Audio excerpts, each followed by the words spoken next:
안녕하세요. 사연 읽어주는 남녀입니다.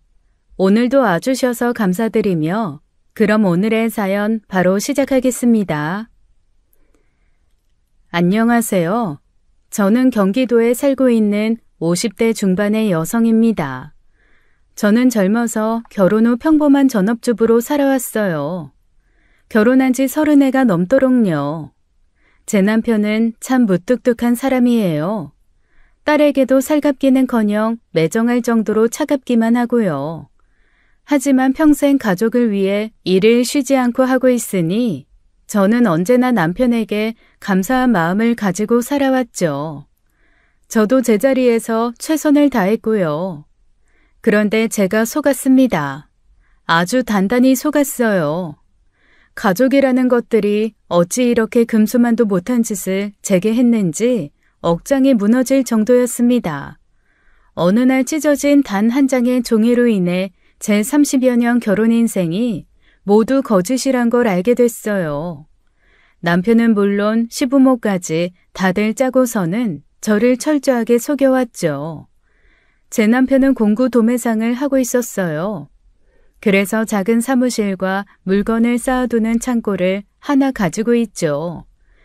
때는 감염병 사태로 다들 힘들었던 2020년 가을쯤이었어요.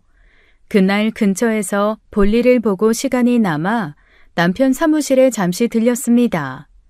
세상에, 치워준 게 엊그제인데 벌써 이 모양 이 꼴이야?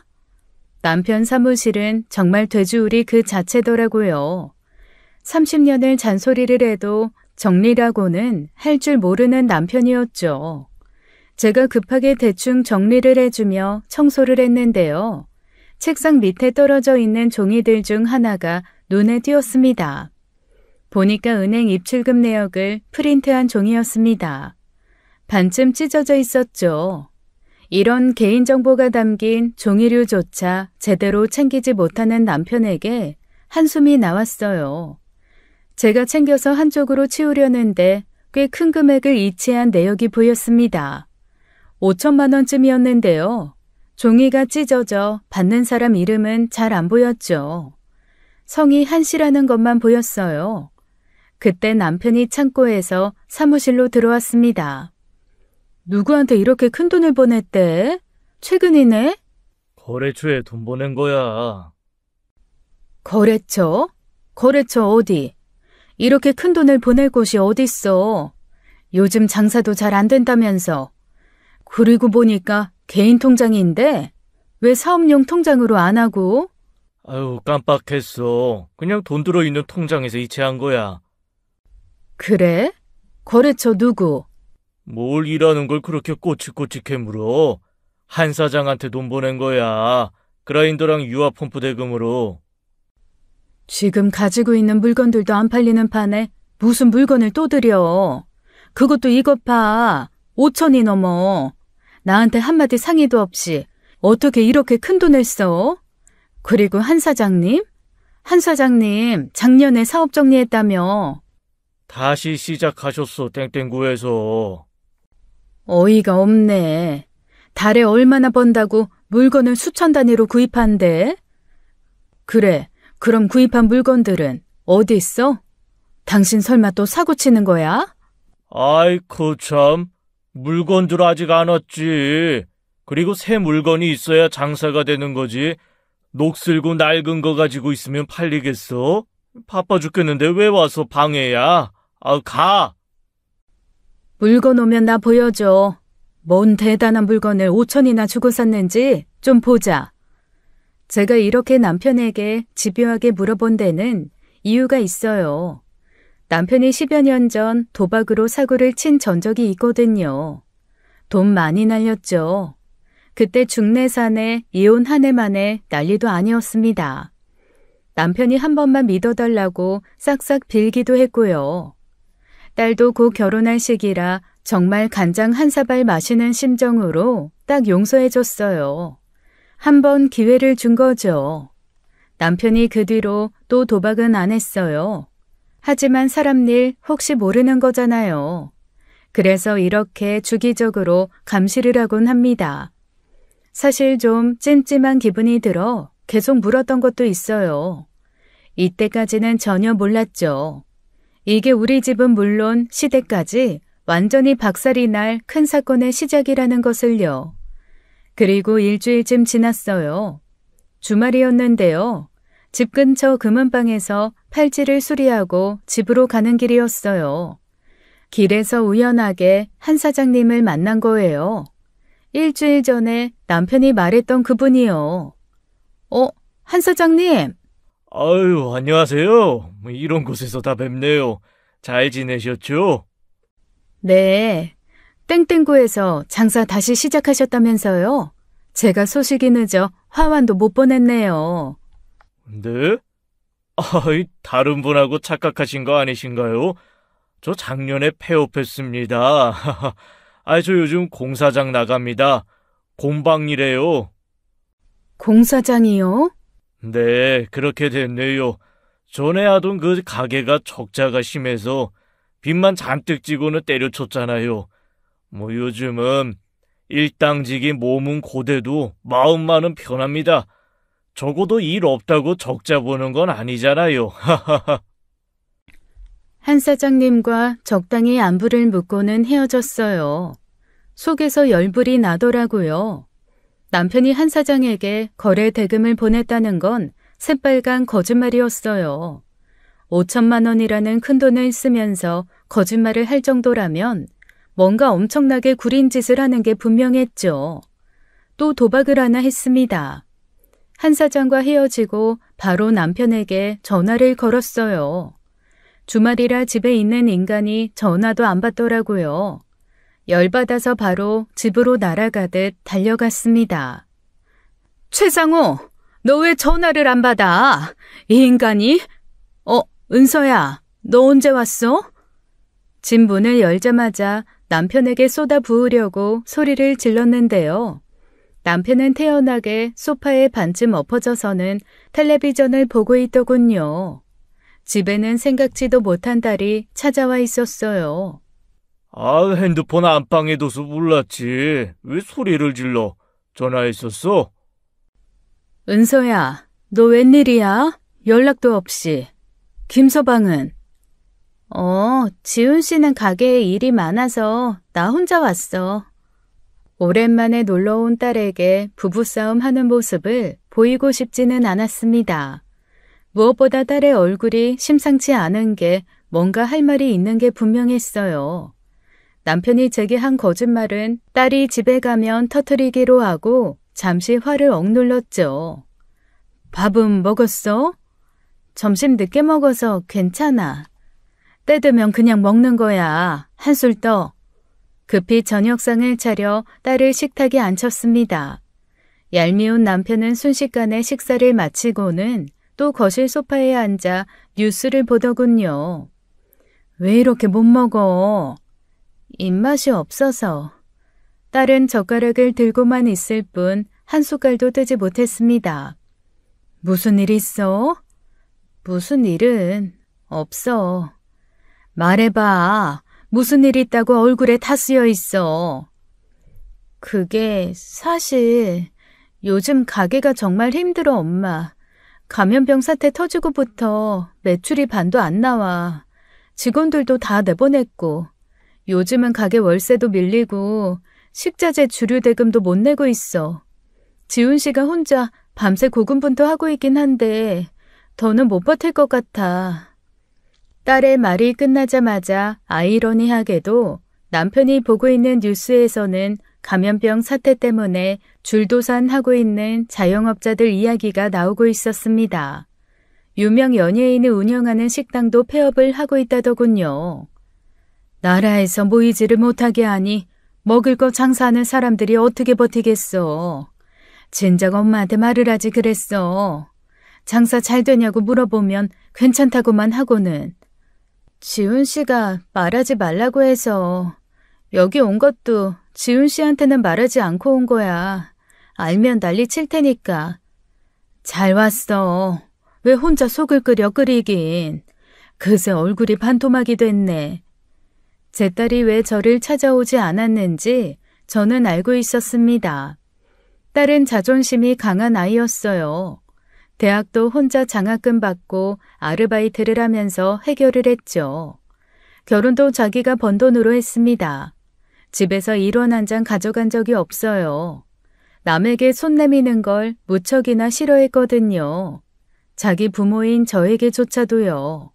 그런 딸이 저를 찾아와 이렇게 말할 정도라면 정말 궁지에 몰려있다는 뜻이었어요. 얼마나 절박했으면요. 엄마, 혹시 조금만 도와줄 수 있을까? 지훈 씨가 홀장사 말고 배달 쪽으로 가게 일을 변경해 보려고 하는데 신규 가맹비니 뭐니 그것도 자금이 좀 필요해서. 그런데 우리는 이제 돈 나올 구석이 없어. 그래, 알았어. 엄마가 어떻게 해볼게. 걱정하지 말고 넌 밥이나 먹고 있어. 저는 거실에서 뉴스를 보고 있는 남편에게로 갔습니다. 남편과 상의를 해서 얼마간이라도 딸을 지원해주고 싶었거든요.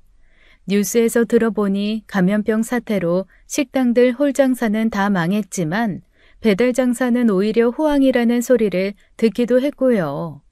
저희 부부가 사위를 도와줘 가게를 배달 쪽으로 전환을 한다면 이 시국을 버틸 수 있지 않을까 했죠.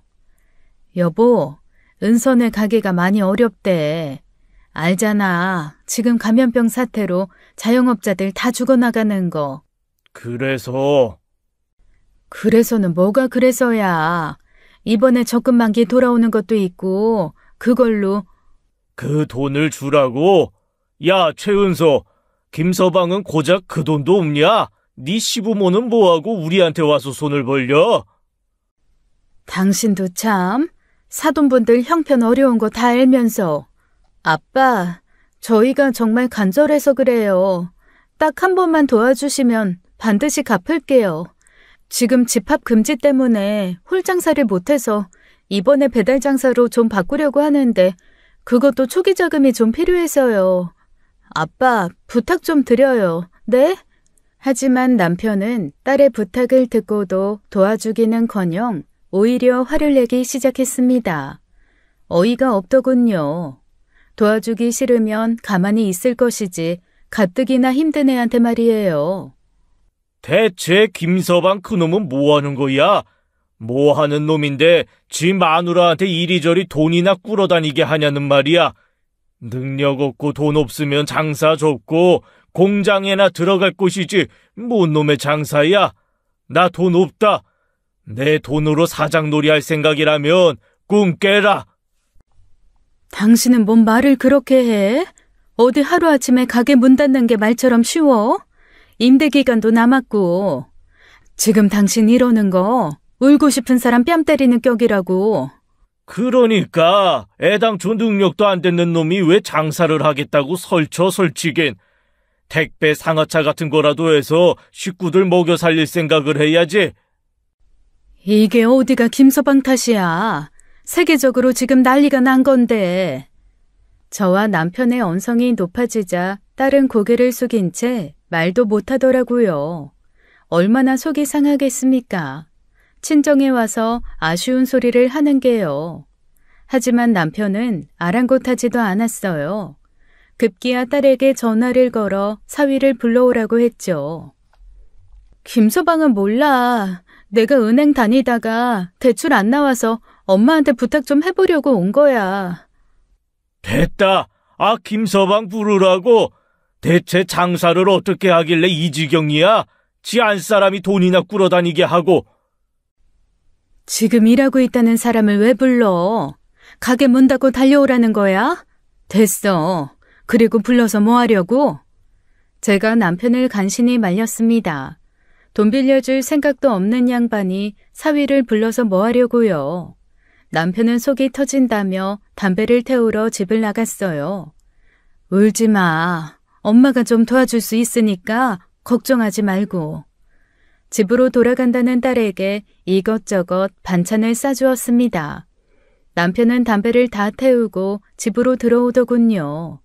그런데 남편이 밖에 나가서 기어이 사위에게 전화를 했나 봐요. 얼마 지나지 않아 얼굴이 새빨개진 사위가 집으로 왔죠. 사위를 본 남편은 또 막말을 퍼부었습니다. 장사 시작할 땐 사람들한테 사장님 소리 들으니까 그럴싸했겠지. 근데 자네 지금 이 꼴이 뭔가? 지 처자식이랑 같이 굶게 생겨서 장인한테 손 벌리고 있는 게 자랑이야? 내 딸 앞세워서 돈 빌려오라고 하면 내가 호락호락 돈 내줄 줄 알았나? 부르지 말라니까. 왜 일하는 사람을 불러서 기어이 그 소리야? 김서방, 어서 가게. 은서 데리고 가. 아유, 가만히 있어봐. 내가 할 말은 해야겠으니. 아빠, 지훈 씨가 시킨 거 아니라고. 죄송합니다, 장인어른. 면목이 없습니다. 모두 제가 부족해서 그렇습니다. 부족한 건 아는구만. 이제라도 장사 때려 치우게. 자네는 사장을 할 그릇이 안 돼. 장사를 할 머리도 안 된다 이 말이야. 그냥 어디 공장이라도 취직하게. 그만해. 애들이 무슨 죄가 있다고 이렇게 잡아. 세상이 이 모양이고 그 망할 놈의 병 때문에 이렇게 힘든 건데 그걸 애들이 다 책임지라고?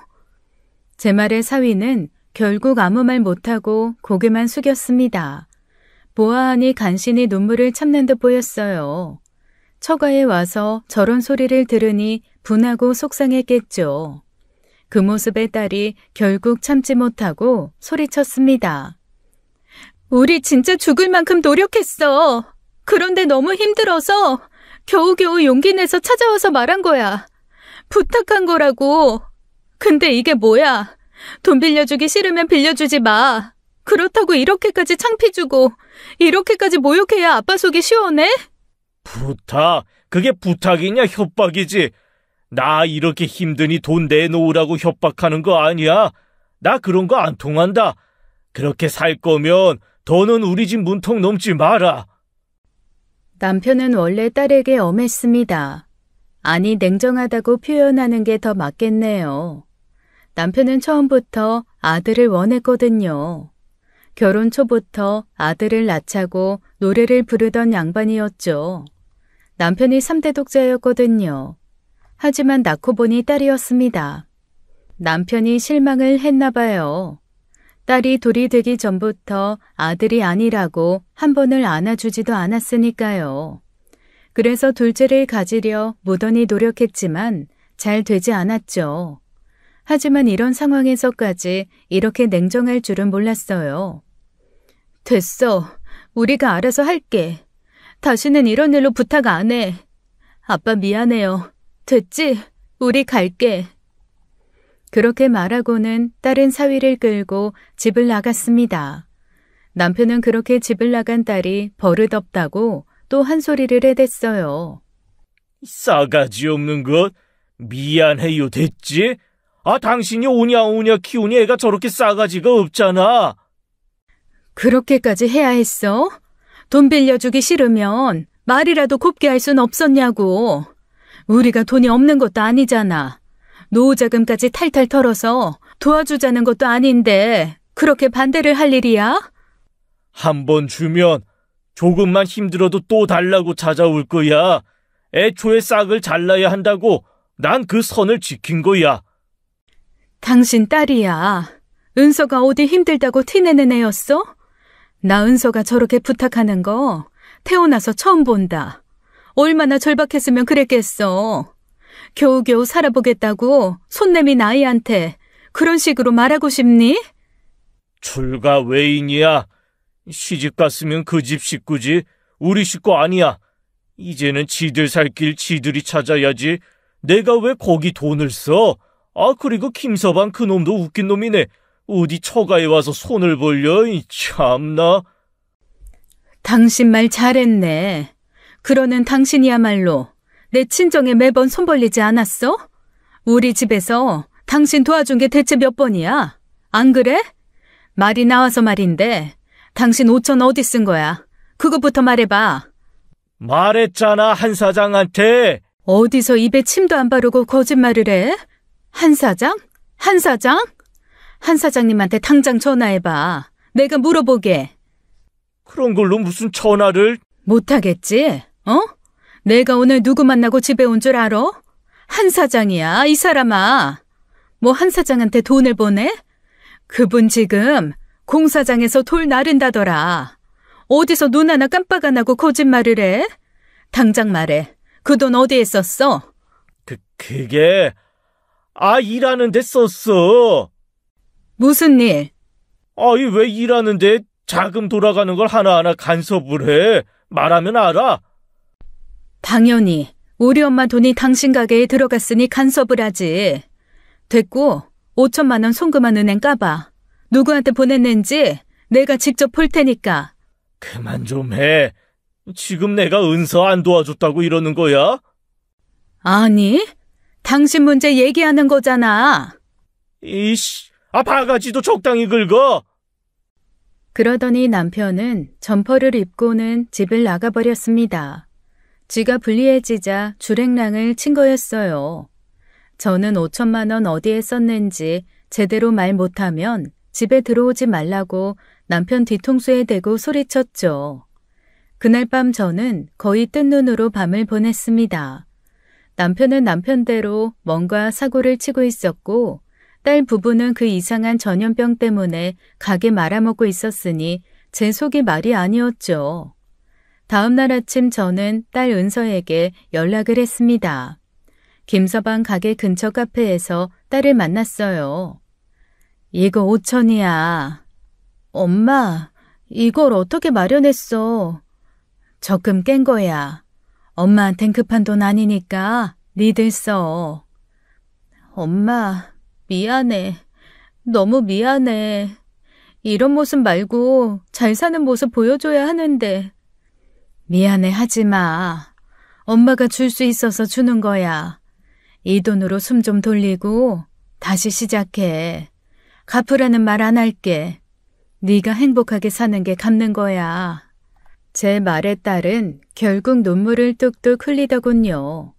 그 모습이 더 마음 아팠습니다. 어려서부터 워낙 자존심이 강했던 아이라 도와달라는 말을 한 적이 정말 몇 없었거든요.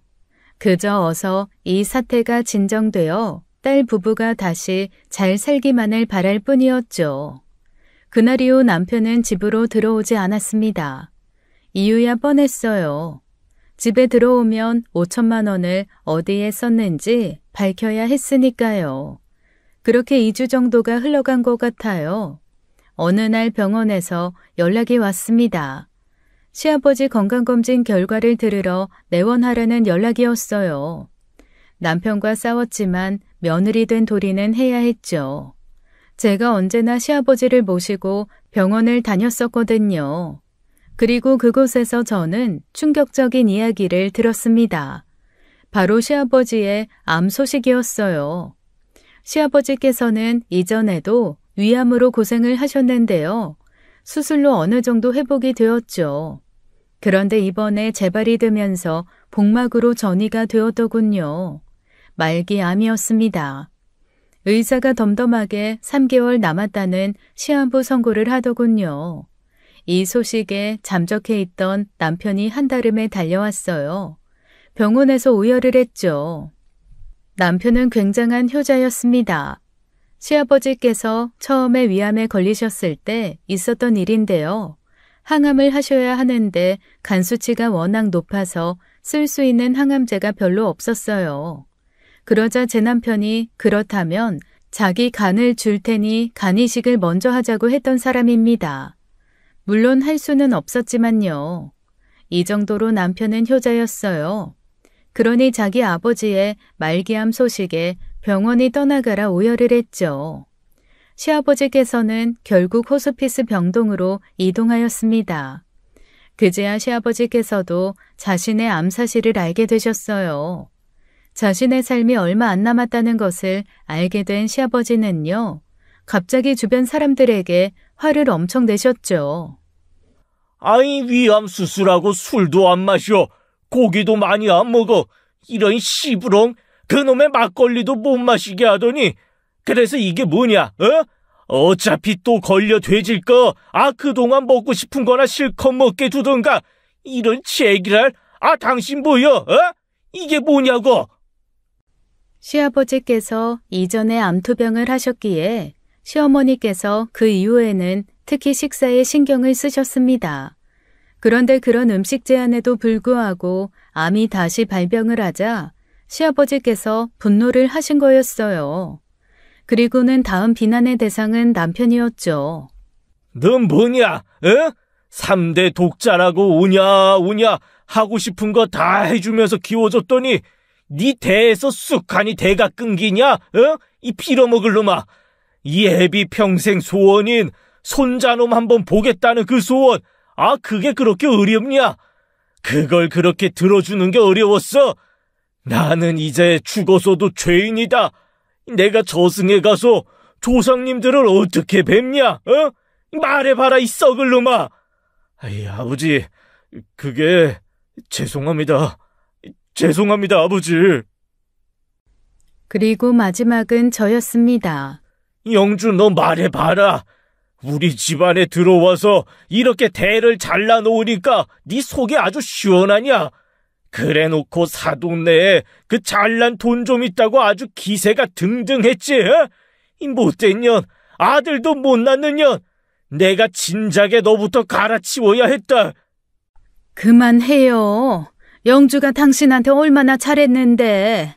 당신 이렇게 된 거 괜한 사람들한테 화풀이 하지 마요. 빌어먹을? 아, 죽을 바래 뭔 말을 못해? 어? 아유, 씨발! 그러더니 시아버지는 앞에 놓여있는 죽그릇을 집어 던지셨습니다. 베개를 던지고 핸드폰도 던지고요. 간호사를 포함한 주변에 있는 모든 사람들에게 욕을 하면서요. 병실은 삽시간에 난장판이 되었죠. 결국 간호사가 와서 진정제를 놓고 나서야 시아버지께서는 잠잠해지셨습니다. 그런데 시아버지께서 진정제 기운에 잠이 들기 전 이상한 말씀을 하셨어요.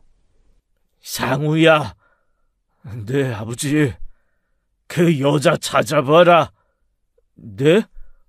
여자라뇨? 걔가 우리 집 대를 이어줄 수 있을지 몰라. 네? 그게 무슨 말씀이세요? 이 영주 저건 틀렸다. 나 죽기 전에 꼭 그 여자 찾아라. 아버지, 아버지! 그렇게까지 말하고 시아버지께서는 그대로 잠이 드셨습니다. 병실 밖 대기실에서 남편에게 물었어요. 시아버지께서 말씀하신 그 여자가 대체 누군지요? 그 여자가 누구야? 누구? 모르는 척 하지 마. 아버님이 말씀하신 그 여자가 누구냐고. 낸들 알아. 그냥 약 기운에 실언을 하신 거겠지. 대를 이어줄 수 있다잖아. 당신 뭔가 숨기고 있는 거 아니야? 나도 모른다고. 아버지 깨어나시면 당신이 직접 여쭤보든가. 나 아직 당신 5천만 원 잘 기억하고 있어. 대체 누구한테 준 건지 알아낼 거야. 만약 또 허튼 짓 한 거면 이번엔 끝이라는 것만 알아도 지금은 상황이 상황인지라 참고 있는 거야. 말하는 거 하곤 지금 이 상황에서도 5천이 그렇게 중요하냐 넌? 5천이 아니라 당신이 거짓말했다는 게 중요한 거지. 당당하면 어디에 쓴 건지 까보시든가. 거래처라고 말했잖아. 그러면서도 끝까지 어디와 거래를 했는지는 밝히지를 못했습니다. 거짓말이었으니 말할 수 없었겠죠. 어쨌거나 그 당시에는 이 문제는 잠시 뒤로 미뤄둘 수밖에 없었어요. 3개월이라고 말한 의사 말과는 달리 시아버지의 상태가 급속도로 나빠지셨거든요. 상우야, 나는 죽어서 지옥에 갈 것이다. 내 육신은 불태워지고 나도 그 불구덩이에 있을 거야. 상우야, 난 무섭다. 아버지, 왜 그런 말씀을 하세요? 아버지 살아생전에 좋은 일 많이 하셨잖아요. 걱정 마세요. 꿈에 아버지가 나오셔서 호통을 찌신다. 왜 그러시냐고 여쭈어도 무섭게 노려만 보신다. 할아버님도 큰아버지도 다들 나를 노려보신다. 나 가기 전에 대를 이어야 한다. 아니면 난 죽어도... 아버지, 괜찮으세요? 아버지! 이후 시아버지의 상태는 극도로 악화되어 깨어있는 시간보다 약으로 잠들어 있는 시간이 월등히 많았습니다. 병원에서는 언제든 병원으로 달려올 수 있는 가까운 거리에 가족들이 있으라고 했죠. 언제나 시아버지 옆을 지키던 효자 남편이 어느 날은 집에 있더라고요. 그것도 취한 상태로요. 지금 술을 마시면 어쩌자는 거야. 갑자기 병원에서 호출 오면 어쩌려고. 당신이 다 망친 거야. 뭐가? 내가 뭘 망쳐? 아들 낳아주는 게 그렇게 힘들었냐? 내가 3대 독자라고 아들 낳아달라고 그렇게 부탁을 했는데 결국에는 딸 하나 낳고 애를 못 가져. 그게 내 탓이라는 거야? 따지고 보면 당신 잘못이 더 커. 당신이 그때... 그래, 다 내 잘못이다. 나 때문에 우리 아버지 편히 눈도 못 감으시겠다. 내가 진작에 아들을 봐야 했어. 그랬다고. 남편은 그 후로도 며칠간 술만 마셨어요. 매일 취해서 집에 들어왔죠. 시아버지의 상태는 점점 나빠지고 있었는데 말이에요. 그러던 어느 날 밤이었습니다. 남편이 또 술에 취해 들어왔는데 평소와는 달리 뭔가 결심한 듯한 표정이더라고요. 형주야, 내가 할 말이 있어. 취했으면 자. 할 말은 내일에. 아니야, 지금 해야 돼. 아버지 소원 들어드리기로 했어. 무슨 소리야? 남자애 하나만 내 호적에 올리자. 뭐? 지금 무슨 헛소리를 하는 거야? 저는 남편이 술에 취해 헛소리를 하는 줄 알았어요. 하지만 남편의 눈빛은 진지했습니다. 아버지 고향에 있는 시골 땅이랑 집 알지? 그거 팔면 꽤 돼. 그 돈 절반 당신한테 줄게. 그러니까 제발 한 번만 눈 감아줘. 뭐? 그깟 시골 땅이 뭐 얼마나 한다고? 몇 푼이나 되겠어? 당신도 알잖아. 아버지가 얼마나 손자를 원하시는지. 이제 시간도 얼마 안 남았어. 제발 부탁이야. 도대체 무슨 소리 하는 거야? 어디서 남자애를 데려온다는 거야? 그때 남편이 폭탄 같은 고백을 했습니다. 사실 내 아들이 하나 있어. 뭐라고?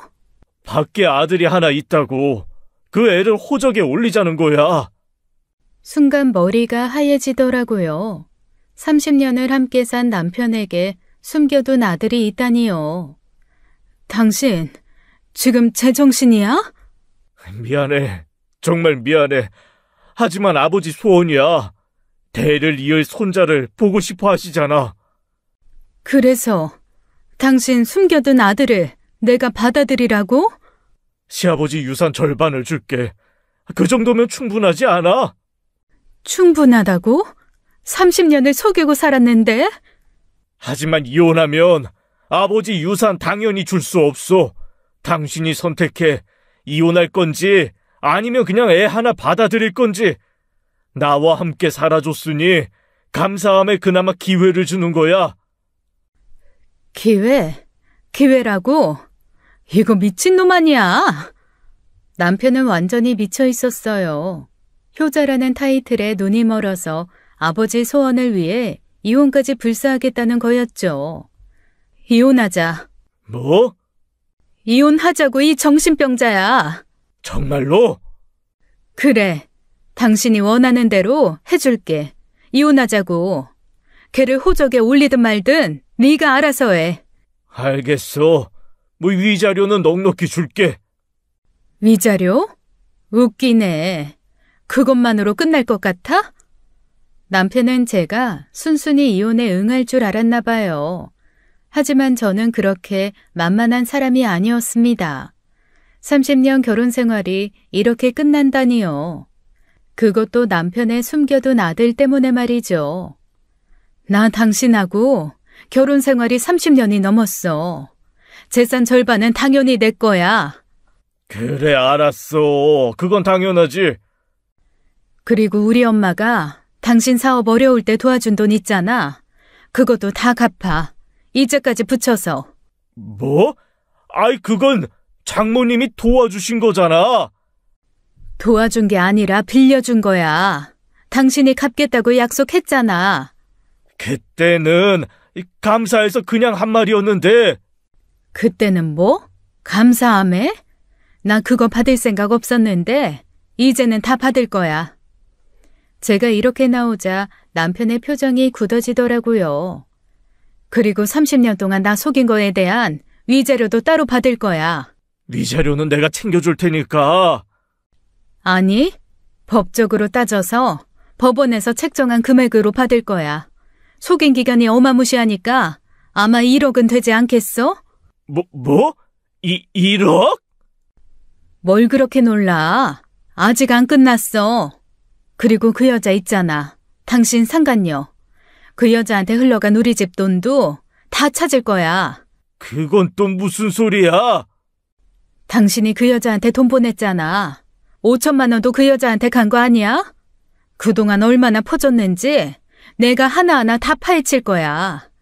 그리고 똑같이 상간자 소송도 걸어줄 거고. 여보, 뭘 그렇게까지? 해야지. 그렇게까지. 30년을 속였는데.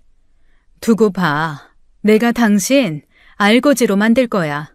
한 푼도 안 남기고. 남편이 한숨을 쉬며 말했어요. 영주야, 우리 나이가 몇인데 다 늙어서 이렇게 시끄럽게 해야겠어? 은서한테 안 부끄럽겠어? 그냥 조용히 좋게 하협이 이혼하자. 좋게?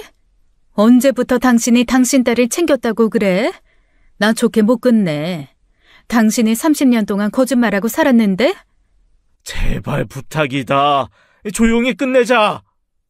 싫어. 난 아주 시끄럽게 이혼할 거야. 동네방네 친척들한테도 다 말하고 이 세상 사람들 다 알도록 난리 칠 거라고. 저는 이미 마음을 굳혔어요. 그동안 당한 배신과 모욕을 그냥 넘길 수는 없었죠. 모든 것을 계산해서 남편에게 되갚아줄 거였습니다. 남편은 자기 죽어가는 아버지 생각에 정신이 팔려 제가 이렇게 강하게 나올 거라고는 계산을 못했겠죠. 남편은 언제나 한 수 앞도 보지 못하는 아둔한 사람이었습니다. 30년이라는 세월이 한순간에 무너지는 기분이었어요. 제가 바보처럼 살았다는 생각에 속이 끓어올랐습니다. 시댁 식구들을 위해 헌신했던 날들이 떠올랐죠. 새벽부터 밤 늦게까지 시부모님 병수발에 집안일까지요. 그런데 그들은 모두 저를 속이고 기만했던 거였어요. 남편이 밖에 여자를 두고 아들까지 있다는 사실을 알면서도 말이죠. 이제는 제가 받을 것을 받을 차례였습니다. 다음 날 저는 시어머니를 찾아갔어요. 병원 복도에서 시어머니를 마주했어요. 설마 어머님도 알고 계셨어요? 무슨 말을? 아버님이 병상에서 어떤 여자를 찾으라고 했잖아요. 어머님도 다 알고 계신 거였죠? 상우 씨한테 여자가 있고 혼외자가 있다는 거요. 시어머니는 대답을 못 하시더라고요. 그저 시선을 피하며 입을 다물고 계셨죠. 그 모습만 봐도 답은 뻔했습니다. 시어머니도 모든 걸 알고 있었던 거예요. 저만 바보였네요. 30년이에요, 30년. 그래도 어머님은 믿었는데 역시 시자는 시자네요. 어머니까지 저를 속이셨다니. 영주야, 그게 아니라 미안하다. 정말 미안해. 미안하다고요? 다들 제가 참 만만했나 봐요.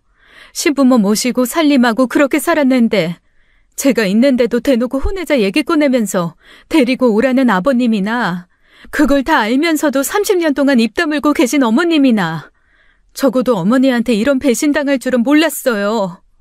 시어머니가 제 손을 붙잡았습니다. 영주야, 내가 평생 죄인처럼 삼아.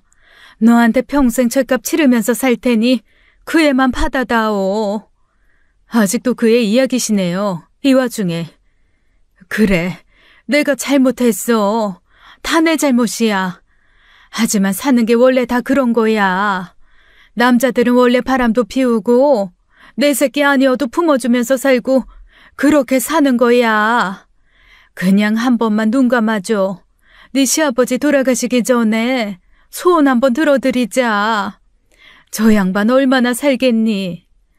호적에 올리라고요? 좋아요. 올리세요. 그 순간 시어머니의 얼굴이 환해지더라고요. 저는 그때 이 집안의 모든 사람에게 정이 떨어졌죠. 정말이야? 영주야, 고마워. 정말 고마워. 잘 생각했다. 근데 그거 제가 결정할 일이 아니잖아요. 어차피 남편이 결정하면 제가 막을 수도 없고요. 무슨 말이야? 저 이혼할 거니까요. 그리고 30년 동안 속은 거에 대해서는 확실히 복수할 거고요.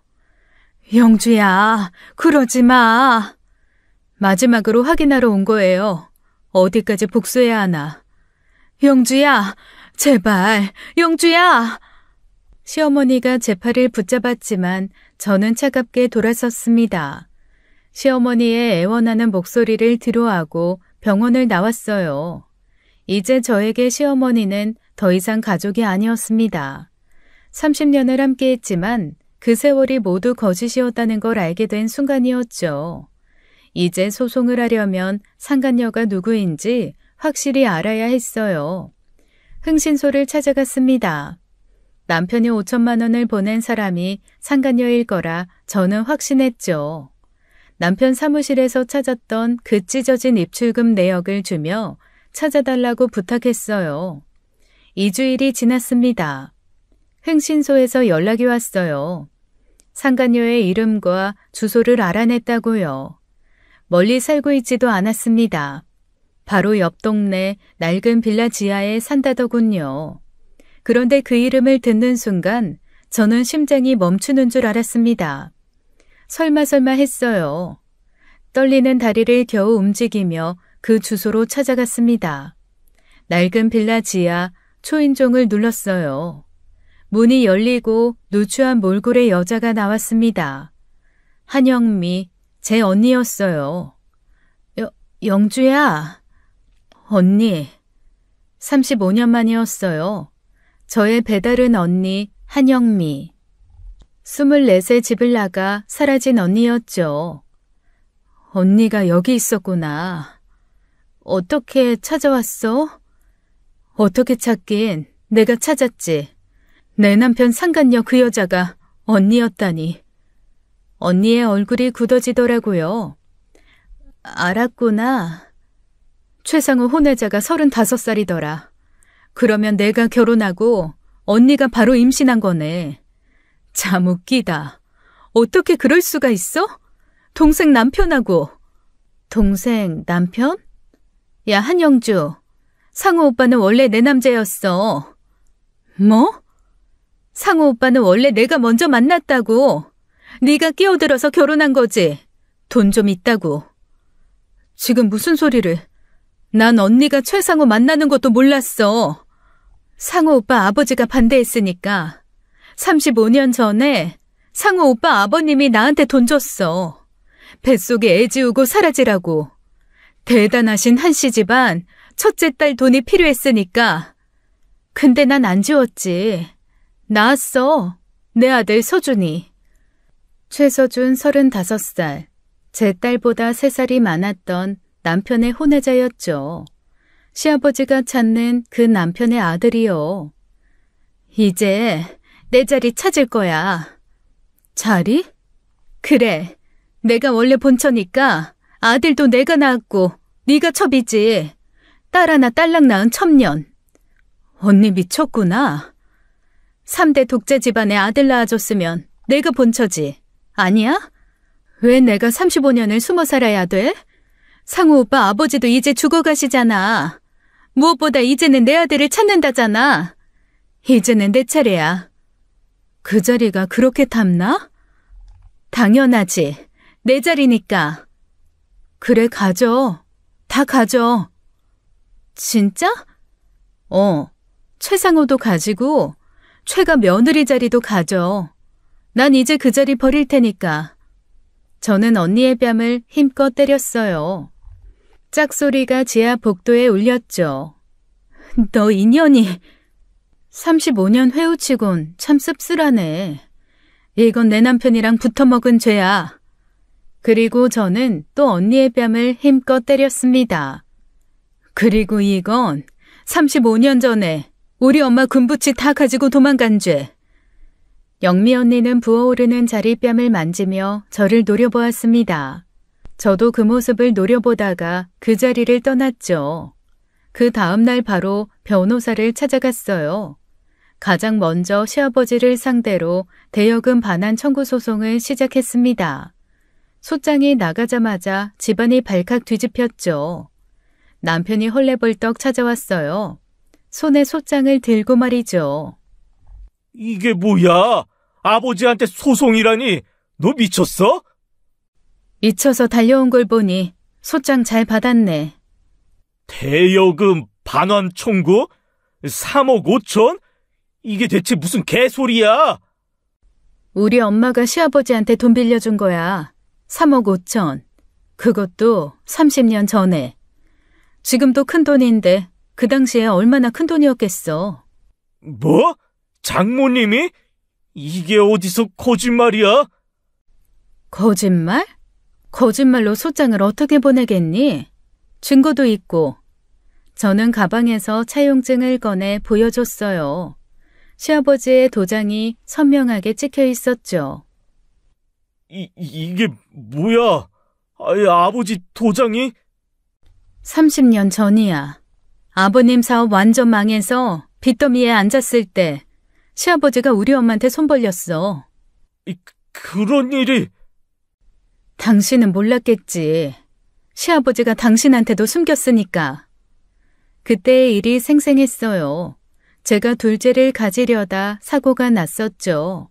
간신히 목숨은 건졌지만 저는 더는 아이를 가질 수 없게 됐습니다.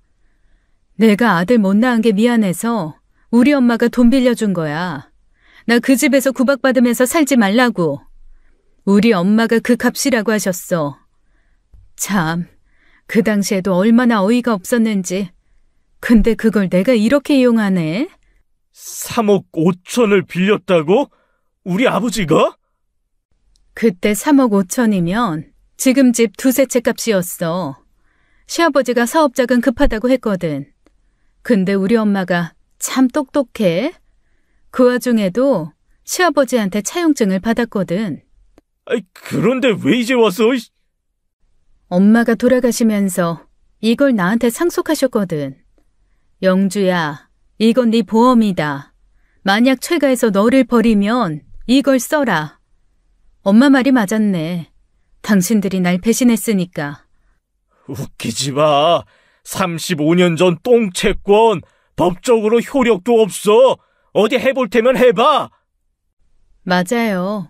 하지만 저희 친정엄마가 정말 똑똑했거든요. 10년 단위로 시아버지를 찾아가 원금을 조금씩 받아내셨어요.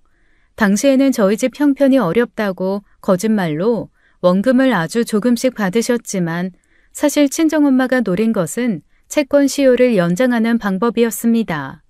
이 부자는 그걸 몰랐던 거죠. 35년 전 원금이 3억 5천이었으니 이자까지 계산하면 지금 그 금액은 엄청날 겁니다. 저는 그 모든 것을 한 번에 청구할 생각이었죠. 당신이 좋아하는 법으로 해봐. 기대할게. 너도 참 너무하다. 아버지가 지금 호스피스 병동에 계신데. 그러니까 더 빨리 받아야지. 돌아가시면 상속 절차 복잡해지잖아. 제 말에 남편은 씩씩거리며 나가버렸습니다. 이제 시작이었어요. 그리고 며칠 뒤 어느 날 오후였어요. 변호사 사무소를 들렸다가 집으로 돌아오는 길이었습니다. 집 앞 골목에서 이상한 소리가 들렸어요. 누군가 싸우는 소리였죠. 가까이 가보니 남편이었습니다. 젊은 남자에게 멱살을 잡혀 있었어요. 이 더러운 새끼, 이제 와서 아빠 행세야? 서준아, 이러지 마. 내가 네 아빠다, 어? 남편을 데리고 있던 남자는 최서준이었습니다. 언니의 아들, 남편의 숨겨둔 아들이었죠. 무슨 일이야? 최서준은 저를 보더니 남편을 밀쳐냈어요. 우리 엄마 동생이신가 보네. 안녕하세요. 처음 인사드리네요, 이모. 아니, 내가 이모라고 불러도 되는 건가? 좋은 구경거리 됐어요. 제가 엄마 대신 사과드릴게요. 미안합니다. 서준아. 이모, 저는 평생 이 인간을 아빠로 생각한 적 없어요. 단 한 번도요. 그런데 어디 감히 나를 호적에 올린다고 개소리를 해? 서준아, 그래도 내가... 닥쳐! 35년 동안 어디 있었는데 어디 있다가 이제 나타나서 지랄이야. 명절 때 한 번이라도 찾아왔어? 내 생일 한 번 챙겼어? 남편이 아무 말도 못하더라고요. 우리 엄마도 지긋지긋해. 평생 이 남자 저 남자한테 빌붙어 살더니 이젠 하다. 서준아, 엄마 얘기는... 뭐가? 엄마 얘기가 뭐? 다 늙어서 본처를 하고 싶다고? 35년 동안 첩년으로 숨어 살다가 이제 와서 무슨 본처? 당신도 우리 엄마도 다 미쳤어 진짜. 서준이 저를 보며 말했어요. 이모 미안한데요. 우리 엄마 조심하세요. 그저 이 남자 저 남자 돈 냄새 맡고 달려든 거니까. 우리 엄마 인생이 원래 그래요. 저 인간 아버지가 죽어간다니까 유산 노리는 거죠. 평생 그렇게 살았으니까. 서준아, 그래도 네 엄마야. 그리고 말 잘했다. 이젠 내가 뭔 말을 잘해? 뭐? 유산 받으면 나 돈 좀 준다고? 그리고 엄마? 나 그런 엄마 필요 없어. 아주 내가 창피해서 못 살겠다. 나 좀 가만히 냅둬.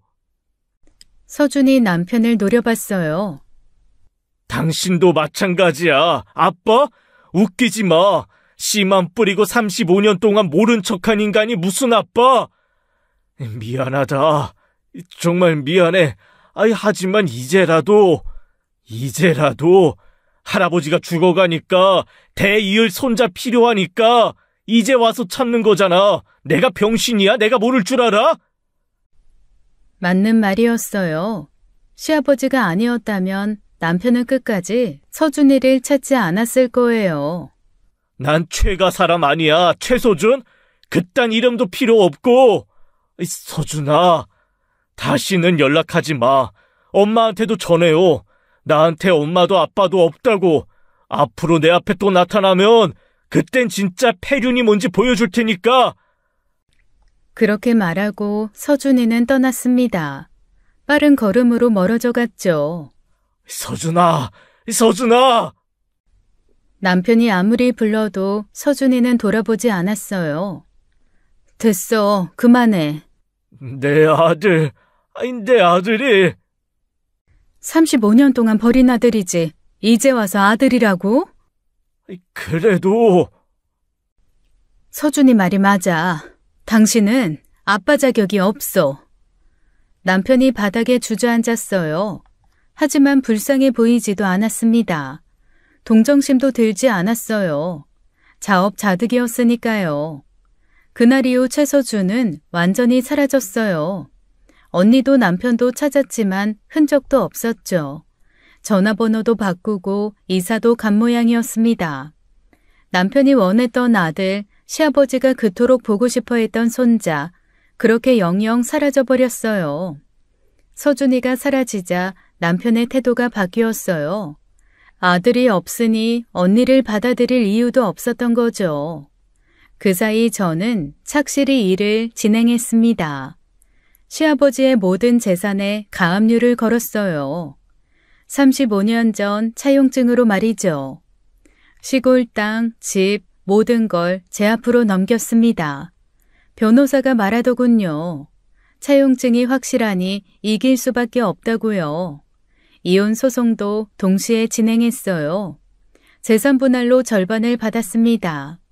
남편의 사업체, 예금, 모든 재산의 절반이었죠. 하지만 위자료는 받을 수 없었습니다. 35년 전 사건으로 위자료를 청구할 수는 없다고 하더군요. 다만 친정엄마가 남편 개인에게 빌려준 돈은 모두 회수했어요. 민사소송으로 강제 집행까지 갔죠. 남편 통장, 부동산 모조리 압류했습니다. 그렇게 하니 남편에겐 정말 땡전 한 푼 안 남더군요. 그렇게 9개월이 흘렀어요. 소송이 진행되는 동안 시아버지는 점점 쇠약해지셨습니다. 손자 서준이는? 그만하세요. 서준이는 안 와요. 우리 집안 내가 끊기는구나. 이렇게 끊겨. 이런 씨발. 상우야. 최상우. 내 아버지. 이 멍청한 새끼. 그 말을 끝으로 시아버지는 돌아가셨다고 이모님이 전해주셨습니다. 시아버지는 결국 모든 걸 잃고 돌아가셨어요. 재산도 손자도 희망도 없이 말이죠. 마지막 순간까지 대를 걱정하셨다더군요. 장례식이 끝나고 이혼이 확정됐습니다. 남편은 알거지가 됐어요. 집도 팔았고 사업체도 정리했죠. 그제야 남편은 언니를 완전히 버렸습니다. 상우 오빠, 나한테 왜 이래? 나 오빠 35년 기다렸는데 35년을. 아버지도 돌아가셨어. 그러니 이제 필요 없다고. 그리고 나 이제 거지다. 그러니 너도 나한테 이젠 필요 없어. 필요 없다니? 그럼 나는 뭐야? 그냥 과거야. 잊고 싶은 과거. 개 같은 과거. 뭐? 개 같은 과거? 이 새끼야, 난 어떡하라고? 언니는 울고불고 매달렸지만 소용없었어요. 남편은 언니를 밀어내고 사라졌습니다. 저는 멀리서 그 광경을 지켜봤어요. 언니가 길바닥에 주저앉아 울고 있었죠. 35년을 기다린 끝이 이것이었습니다. 어때 언니? 그 자리가. 영주야, 말했잖아. 그 자리가 얼마나 비참한지 알게 될 거라고.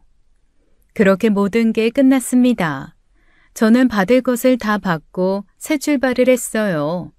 남편은 모든 걸 잃었고 언니는 헛된 꿈만 꾸다 버려졌죠. 시아버지는 대를 잇지 못한 한을 품고 돌아가셨고요. 지금까지 사연 읽어주는 남녀였습니다. 끝까지 시청해주신 여러분 감사드리며 저희는 다음 사연으로 돌아올게요. 감사합니다.